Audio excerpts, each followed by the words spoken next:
Hi guys, it's 10 to 4 p.m. here in Vienna, Austria, and in the Philippines it's 10 to 11 na guys ng gabi.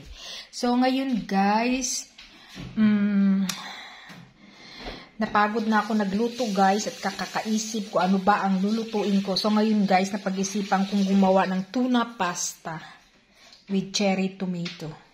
Yan. So ang gamit ko guys is yung tuna pasta in can. Yan siya guys. Gilagyan ko siya ng parsley on the top. And what kind of ano gani mahal? Cheese that one so much powdery. For the Parmigiano? Yeah, Parmigiano. Yeah, Parmigiano. Parmigiano. So, yeah, eto guys. Ang aming dinner and lunch for today. Kasi kaninang umaga guys, kumain lang kami ng semmel with ham. So, that kind of a bread here in Vienna, Austria. So, yan yung breakfast namin. And now, it's getting 4 na p.m. So, ito na yung dinner namin guys. So, ito guys. Kain tayo guys. Babush. Ayan guys, magkuha tayo guys. So, creamy.